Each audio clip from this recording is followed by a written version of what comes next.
Yes, ngira ngo murabyiyumviye rero muri izo rekodi, ariko mbere yuko nangira reka mvuge ni congratulations to Pastor Mutesi.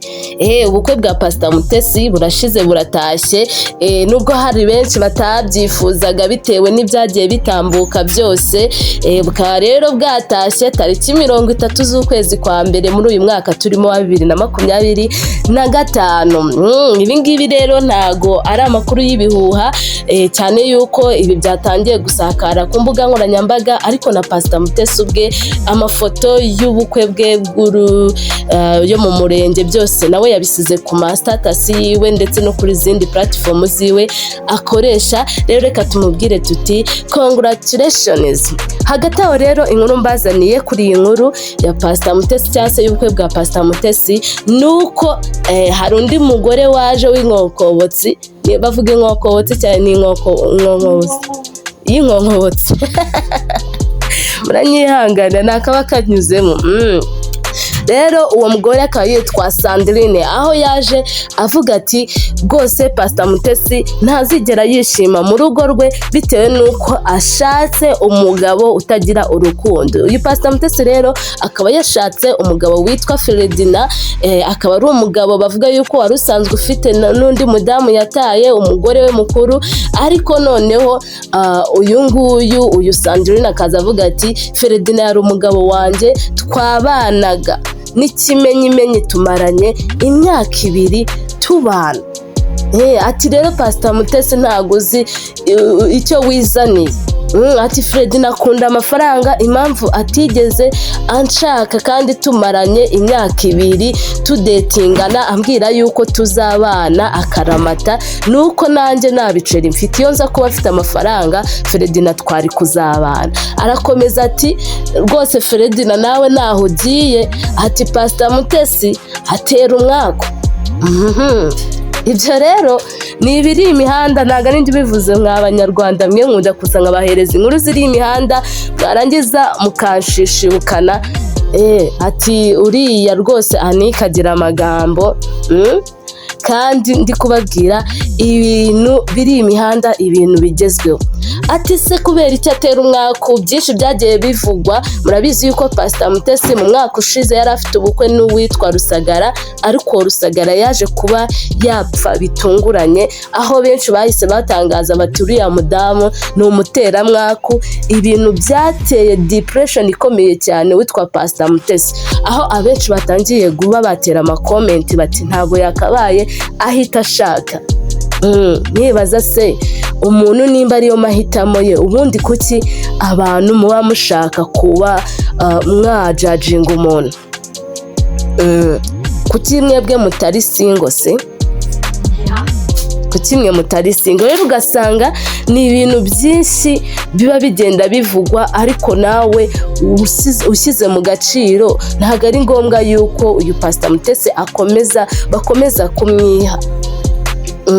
Aho bakomeza kumwiha mu bihe bigiye bitandukanye. Pastor Mutesi rwose igihe kirageze ngaruhuke, Imana nyine yamuruhuye mu mutima, yamuhaye umufasha, ni byiza byanakemutse cyane yuko bajyaga bavuga yuko uyu Pastor Mutesi hari ukuntu ajya yisayidira ngo nabo pasiteri bwiwe. Murabizi mu myaka yashize cyangwa se mu bihe byashize rwari rwambikanye hagati y'uwitwa Pastor Claude ndetse n'uwitwa Pastor Mutesi, aho byaje kuba uyu Claude yaje kuba yagaragaza yuko uyu Pastor Mutesi hari ukuntu we nawe bajyaga bigenza. Ariko none abapasiteri b'iki gihe isi rero, iyi si ishobora kuba ishaje, nako yaranashaje, sibyo ko bamwe nyine tutabibona. Ariko iyo ugiye kureba ibintu byose biba biri ku mbuga nkoranyambaga, iyo ugiye kureba abiyita abapasiteri ibyo baba barimo, mbese ubona yuko ntaho bihuriye n'ubukristo, n'ibyo twita twebwe ubukristo. Sandrine ati rero ati Pastor Mutesi arambyaye, ntago Ferdinand yakabaye agenda ngo ashakane na Pastor Mutesi, kuko utugereranyije arangije ajya imbere ya kamera aradingiza nyashi. ariko rero nanone hari ahantu bigera ukabona nyine abadamu mwitesha agaciro. Njyewe rwose wenda nanakoze judgment yanjye, ni ukuri Pastor Mutesi umugereranyije na Sandrine rwose, Pastor Mutesi afite itoto, urabona ko niwe mwiza pe, ni nawe wabona ko ari umwana.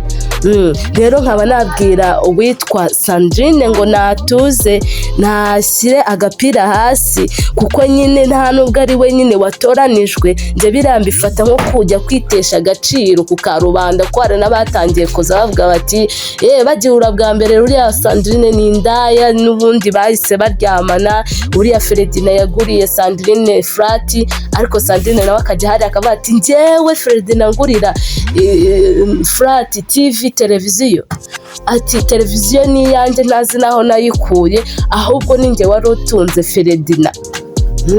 Ati Ferdina yaraje ansaba gusubiza abana mu cyaro, ibyo bintu narabikoze ko yarambwiraga ngo tugiye kubana, ariko arangije ageze kwa Pastor Mutesi, arangije akajya azanangereranya na Pastor Mutesi, akanambwira ati uriya mugore ni ukuzamuka sikariye, afite inzu igeretse, ati rwose nuza Ferdina akurikiye amafaranga, ati umuntu ukururwa n'ibyombo. Ibyo ngibyo nibyo uyu Sandrine yivugiye hariya kuri channel y'Urugendo TV, ntabwo ari ibintu ndimo ndahimba wenda ngo mugire ngo ni story za biki gihe. Ntabwo ngiye mbanje kubafera, ntabwo mbaje kubabwira ibintu bitariho, ahubwo ni amakuru abagezweho bambazaniye. Gusoza kwanjye rero nasoza ngira uyu Sandrine inama, nareke kwica urugo rw'abandi, nareke gusenya urugo rw'abandi, nareke ubukwe bw'abandi butahe mu mahoro, kuko atari we wigeze atoranwa. Ubwo nyine nashakira ahandi, nimba ashaka n'umugabo, abagabo barahari rwose muri Kigali baruzuye, azanabona n'undi sinzi uko babyita uwishumbushanyo. Rero ayo niyo makuru agezweho, niyo makuru ari gucicikana ku mbuga nkoranyambaga. Murabizi hano kuri KITU TV show tubazanira amakuru agezweho kandi amakuru atari ivumbi. Murakoze rero, mugire umunsi mwiza n'ibihe byiza kuri mwe mwese mwari mukurikiye KITU TV show.